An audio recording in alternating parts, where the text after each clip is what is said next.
அவனும் நானும். அத்தியாயம் 30. காதலில் பிரிதல் இரு இருதயங்களுக்கிடையிலான நெருக்கத்தை இன்னும் அதிகப்படுத்தும் என்பார்கள். ஆனால் இவர்கள் இருவருக்கிடையில் விழுந்த முதல் இடைவெளியே இவர்களை வெவ்வேறு பாதைகளில் பிரித்து வைத்திட ஏனோ காரணமாகி போனது. அன்றைய சுற்றுலாவிற்கு பின் அவன் அவனது கம்பெனியின் பொறுப்புகளில் முழுவதுமாய் மூழ்கி போக, இருவருக்குமான தொடர்பு என்பது அலைபேசி வழியாக மாத்திரமே தொடர்ந்து கொண்டிருந்தது.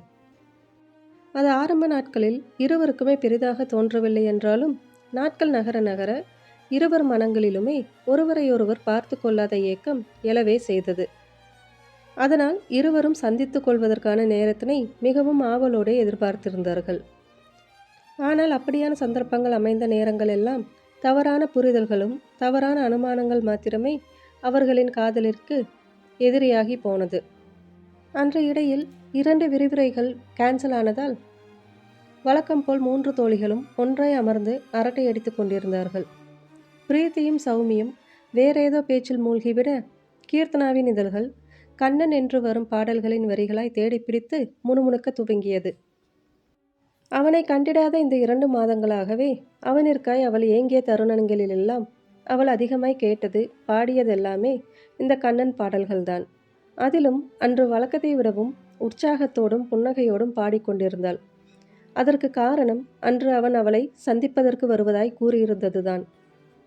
கடிகாரத்தை பார்ப்பதும் தனக்குத்தானே சிரித்து கொள்வதும் என இருந்தவள் அருகில் இருவர் இருக்கிறார்கள் என்பதையே மறந்துவிட்டாள்.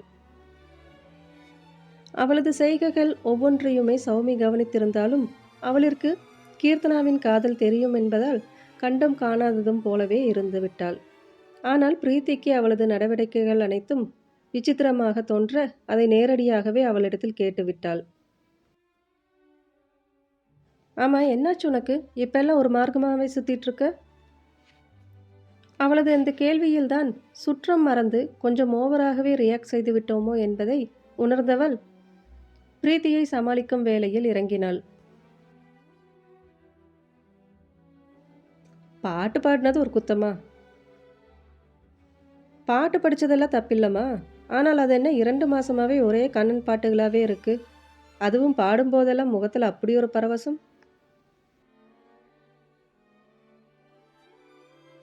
ஹேய், இது என்ன வம்பா போச்சு? கடவுள் பாட்டு தானே பாடினேன். எல்லாம் ஒரு பக்தியில் பாடுறது தானே என்ற அநியாயத்துக்கு முழு பூசணியை சோற்றில் மறைக்க முயன்றாள் அவள். ஓ, அப்போ நீ பாடினது கடவுள் பாட்டு. அது எங்கள் காதில் தான் காதல் பாட்டாய் விழுந்து தொலைச்சிருச்சு இல்லையா என்று அவளும் விடாத கீர்த்தனாவை வாரவே செய்தாள்.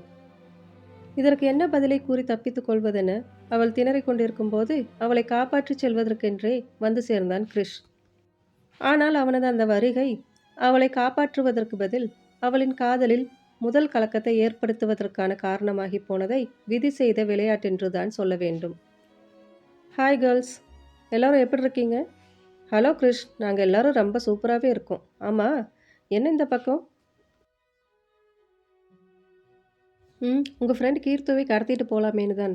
ஏன்னா நீங்கள் தான் அவங்கள தனியாகவே விடுறதில்லையே என்று அவன் விளையாட்டாக நினைத்து பேசியது சில நிமிடங்களிலேயே கீர்த்தனாவின் காதலிற்கு வினியாகி போனது. அதையே நீங்கள் அவ கூட மட்டும்தான் பேசுவீங்களாக்கும் என்று கேட்ட பிரீத்தியின் கேள்வியில் மறைமுகமாய் ஓர் சந்தேகம் எட்டி பார்க்கவே செய்தது. அதை இன்னும் வலுப்படுத்துவது போல் அடுத்து அவன் சொன்ன பதிலில் கீர்த்தனாவின் கண்ணனாய் கிருஷியே எண்ணிக்கொண்டாள் அவள். ஆமாம், சில ரகசியங்களை சிலர்கிட்ட மட்டும்தானே பகிர்ந்துக்க முடியும். பேசுங்க பேசுங்க, எவ்வளவு நேரம் வேணும்னாலும் பேசுங்க. நாங்கள் 2 பேரும் உங்களை தொந்தரவே பண்ணலை, போதுமா என்றவாறே அவர்கள் இருவரும் அங்கிருந்து நகர முற்பட அவர்களை தடுத்து நிறுத்திய கீர்த்தனா, ஹே, நீங்கள் இங்கேயே இருங்க. நான் லைப்ரரிக்கு கொஞ்சம் நோட்ஸ் எடுக்கவும் போகணும். நான் இவர் கூட கதைச்சிக்கிட்டே போகிறேன். ஏதாச்சும்னா கால் பண்ணுங்க என்றவாறு அவனோடு நூலகத்தை நோக்கி விரைந்தாள் அவள். கீர்த்தனாவிற்கு அப்போதைக்கு அங்கிருந்து தப்பித்தாலே போதும் என்றிருந்தது. அதனாலேயோ என்னமோ அவள் கிறிஸ் பேசிய எதையுமே பெரிதாக கண்டுகொள்ளவும் இல்லை. அவர்கள் இருவரும் செல்வதையே பார்த்து கொண்டிருந்த பிரீத்தி மறுபுறம் இருந்த சௌமி காதினை கடிக்க ஆரம்பித்தாள். இப்போ இங்கே நடந்ததிலிருந்து உனக்கு என்ன புரிஞ்சது? என்ன புரியணும்? சரியான டியூப்லைட். எனக்கு என்னமோ கீர்த்துவோட காதல் கண்ணன் கிறிஷாகத்தான் இருக்கும்னு தோணுது.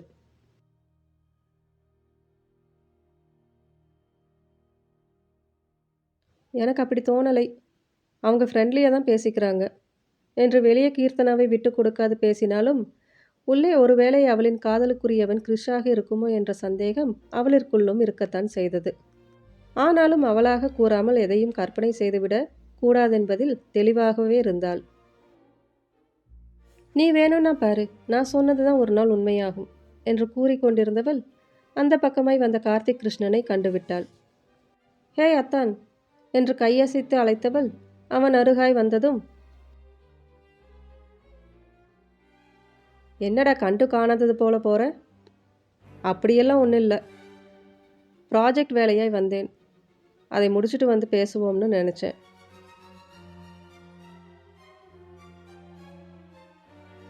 நம்பிட்டேன். சும்மா நாள்லேயே என்னை கண்டுக்க மாட்டேன். அவன் எப்படி எப்படியெல்லாம் லவ் பண்ணுறான். நீயும் இருக்கியே. இந்த மாதிரியெல்லாம் என்கிட்ட பேசாதுன்னு எத்தனை தடவை உங்ககிட்ட சொல்லியிருக்கேன்.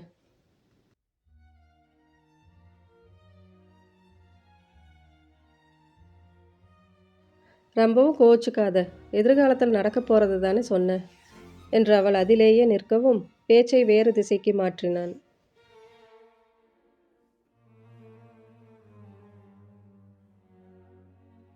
அதை எதிர்காலத்தில் பார்த்துக்கலாம். ஆமாம், என்ன 2 பேராக இருக்கீங்க? எப்பவும் 3 பேராக தானே சுற்றிட்டுருப்பீங்க என்றவன் அவள் எங்கே என்பதை தெரிந்து கொள்வதற்கான கேள்வியை மற்றைய இருவருக்கும் சந்தேகம் வராத வண்ணம் கேட்டுக்கொண்டான்.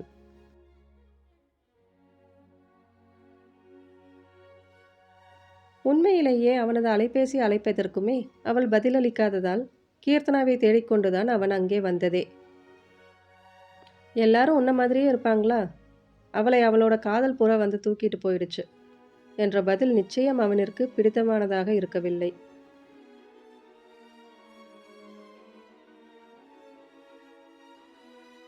சௌமிக்குமே ஏன் இவள் சரியாக தெரியாத ஒன்றை இப்படி பேசுகிறாள் என்றுதான் இருந்தது. அதனால் கண்களால் அவளை அதட்டியும் பார்த்தாள். ஆனாலும் அவள் எதையும் கேட்பதாக இல்லை.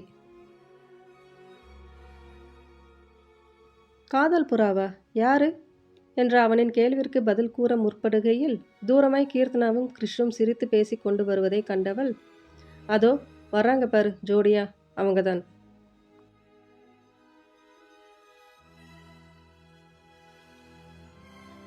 அவள் கை காட்டிய பக்கமாய் திரும்பிய அவனின் முகத்தில் ஒரு வினாடிக்குள்ளாகவே பலவிதமான மாற்றங்கள் தோன்றி மறைந்தன.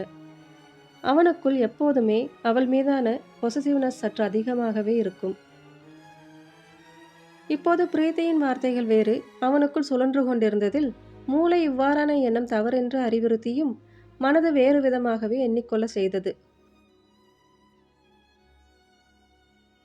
அதிலும் அவர்களுக்கிடையில் தெரிந்த நெருக்கம் அவனை வெவ்வேறு விதமான கற்பனைகளுக்குள் கொண்டு செல்ல, அதற்கு மேலும் அங்கே நிற்க முடியாதவனாய் கிளம்பியவனை மீண்டும் பிரீத்தியின் குரல் இடைமறித்தது.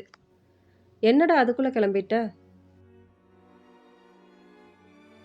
அதான் வேற வேலையாய் வந்தேன்னு சொன்னேனே, அப்புறமாய் பார்க்கலாம் என்றவாறே அங்கிருந்து வந்தவனின் மனதில் முதற் தடவையாக அவள் மீதான அவனது பார்வை மாறிடவே செய்தது. காரை ஓட்டிக்கொண்டிருந்தவனின் மனம் பாதையில் பதிவதற்கு பதில் எங்கெங்கெல்லாமோ சுழலத் துவங்கியது.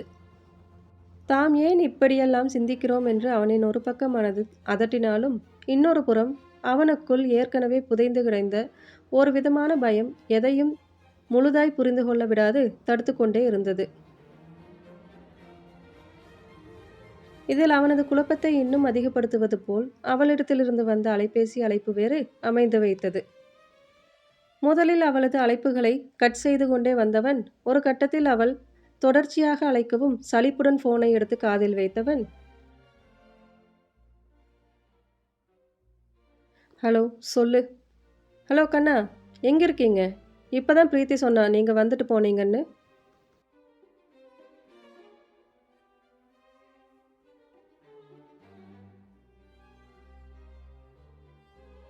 நூலகத்தில் இருந்ததால் ஃபோனை சைலண்ட் மோடில் போட்டிருந்தவள் பிரீத்தி அவன் வந்ததாய் சொன்னதும் தான் அவனிடமிருந்து வந்திருந்த மிஸ்டு கால்களையே கவனித்திருந்தாள். ஆனால் இடையில் நிகழ்ந்தவை எதுவுமே அவளிற்கு தெரிந்திருக்காததால் அவன் கோபமாக அங்கிருந்து கிளம்பி சென்றதை அவள் அறிந்திருக்கவும் இல்லை. நான் அப்பவே கிளம்பிட்டேன்.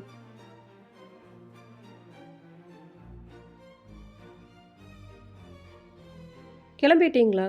ரொம்ப தூரம் போயிட்டீங்களா என்று கேட்டவளின் குரலில் அவனை காண முடியாமற் போன ஏக்கம் அதிகமாகவே தெரிந்தது.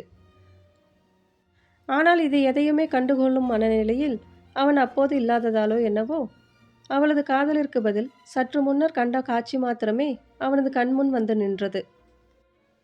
வந்த வேலை முடிஞ்சது, அதான் கிளம்பிட்டேன். ஆமா, நீ எங்கே போயிருந்த என்ற கேள்விக்கு அவன் எதிர்பார்த்த பதில் கிடைத்திருந்தால் திருப்தி அடைந்திருப்பானோ என்னவோ. ஆனால் அவளிடத்திலிருந்து வேறு பதில் வரவும், அவள் ஏன் இதை தன்னிடத்திலிருந்து மறைக்கிறாள் என்ற கேள்வியே அவனுள் எழுந்து அவனை இன்னுமாய் வாட்டி வதைக்க ஆரம்பித்தது. உண்மையிலேயே அவள் எதையும் அவனிடத்திலிருந்து மறைக்க வேண்டும் என்று நினைத்திருக்கவில்லை. லைப்ரரியின் உள்ளே நுழையும் வரையில் மட்டும்தான் அவள் கிறிஷோடு சென்றது. அதன் பின் அவள் திரும்பி வருகையில்தான் அவனோடு மீண்டுமாய் அவள் இணைந்து கொண்டாள். அதனாலேயோ என்னவோ அவன் கேட்கையில் அவளிற்கு அதை சொல்ல வேண்டும் என்று தோன்றவும் இல்லை. லைப்ரரிக்கு தான் போயிருந்தேன், அதனால தான் உங்கள் கால்ஸை கூட கவனிக்கல. இன்னைக்கு உங்களை பார்க்க போகிறமேனு ரொம்பவே ஆவலாக இருந்தேன். கடைசியாய் அது என்னாலேயே மிஸ் ஆயிடுச்சு என்று அவள் வருந்தியது எதுவும் அவனது காதுகளில் சிறிதும் ஏறவில்லை. சரி, நான் அப்புறமாய் கூப்பிடுறேன், இப்போ டிரைவிங்கில் இருக்கேன் என்று கூறிவிட்டு ஃபோனை வைத்து விட்டான். இருக்கையை பின்தள்ளி தலையை பிடித்து கொண்டு அமர்ந்தவனிற்கு அவள் ஏன் தன்னிடத்தில் உண்மை காரணத்தை கூறவில்லை என்பது மட்டுமே அவனிற்கு அவள் மீதான சந்தேகத்தினை எழுப்புவதற்கான ஒரு காரணமாயும் மாறிப்போனது. தொடர்ந்து வந்த நாட்களில் அவன் இதை அவளிடத்திலேயே கேட்டு தெளிவுபடுத்தியிருக்கலாம். ஆனால் அவன் அதை செய்யாமல் அதை மனதினில் வைத்து மறைத்து கொண்டே அவளுடனான காதலை தொடர்ந்து கொண்டிருந்தான்.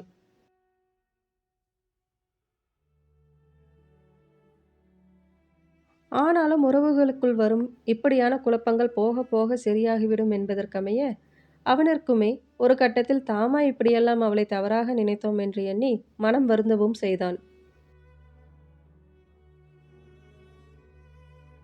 அவனது மனமாற்றம் அப்படியே இருந்திருந்தால் ஒருவேளை இன்று அவர்களது காதலும் அப்படியே மாறாது இருந்திருக்குமோ என்னவோ. ஆனால் காலம் அடுத்தடுத்து நிகழ்த்திய தாக்குதலில் அவள் மீதான அவனது காதலும் நம்பிக்கையும் கொஞ்சம் கொஞ்சமாய் ஆட்டம் காணவே துவங்கியது.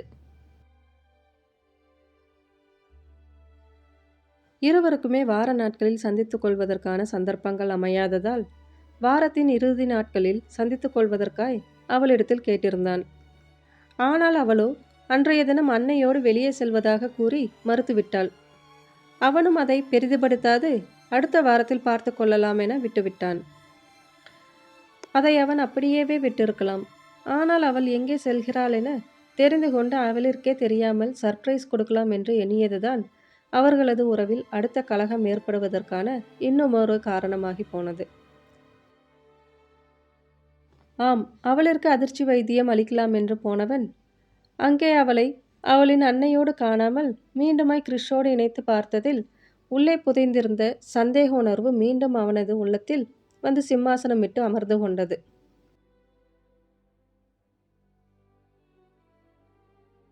சில நேரங்களில் நமக்கு ஒருவரை மிகவுமாய் பிரித்து போய்விட்டால் அவர்களிடத்தில் குறைகளே இருந்தாலும் அவை நம் கண்களிற்கு புலப்படுவதில்லை. ஆனால் அதுவே அவர்கள் நமக்கு பிடித்தமானவர்களாய் இல்லாது போய்விட்டால் அவர்களின் சின்ன சின்ன குறைகள் கூட பெரிதாகவே தோன்றும். அன்று அவன் அவளை பார்த்த பார்வையிலும் அதுவேதான் பிரதிபலித்தது. அவன் மனதிற்குள் அவள் மீதும் அவளின் காதலின் மீதுமான நம்பிக்கை ஆணித்தரமாய் இருந்திருந்தால் அவர்கள் இருவரையும் சேர்த்து பார்க்கையில் அவனிற்குள் எந்த சலனமுமே தோன்றியிருக்க தேவையில்லை. ஆனால் மாறுபடும் மனித இயல்பில் அவனும் ஒன்றும் விதிவிலக்கானவனல்லவே. அதனால் அவர்களது காதலிற்கு காலம் வைத்த அக்னி பரீட்சையில் அவனாகவே வலியச் சென்று தலையினை கொடுத்து கொண்டான். அன்று அவளை அவனோடு கண்ட பின் நொறுங்கியது தன் உள்ளம் மட்டும்தான் என்று எண்ணியிருந்தான். ஆனால் அதன்பின் வந்த நாட்களில் அவளின் உள்ளத்தோடு சேர்த்து அவர்கள் இருவரின் காதலுமே மொத்தமாய் நொறுங்கி போனது.